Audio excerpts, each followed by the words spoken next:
Iran marked the 42nd anniversary of the Islamic Revolution Wednesday in a more socially distanced way, due to a bad outbreak of COVID-19, with families on motorbikes and in cars driving around Tehran's Freedom Square.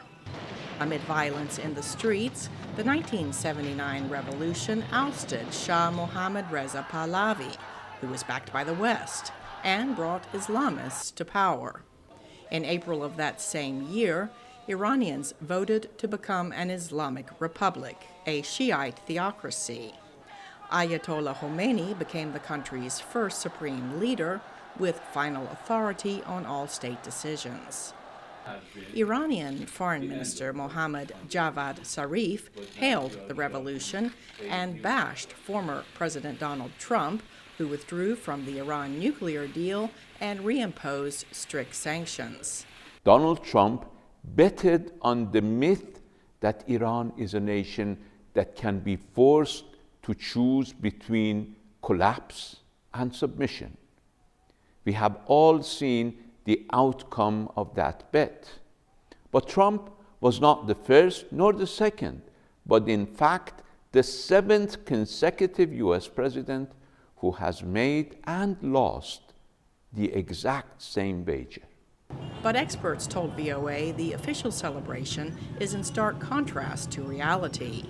Alex Vatanka said he would ask Zarif, if the revolution was such a success, why 5 to 8 million Iranians have fled the country and live in exile abroad.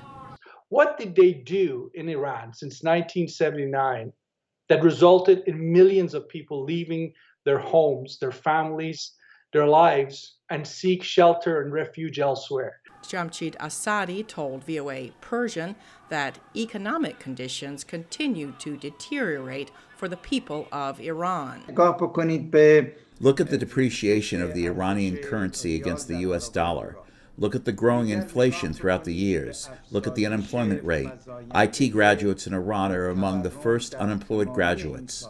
Experts say both the U.S. and Iran have an incentive to work out a way to re-engage and for the U.S. to return to the International Iran nuclear deal known as the JCPOA.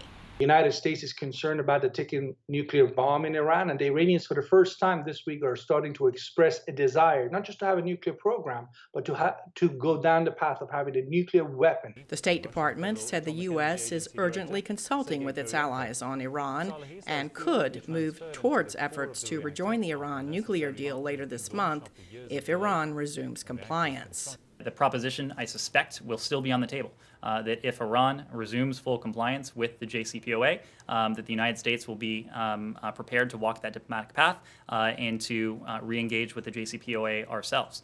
Iranian expert Vatanka told VOA Iran's announcement about pursuing a nuclear weapon shows just how desperate Tehran is to change President Joe Biden's calculations. Cindy Sain, VOA News.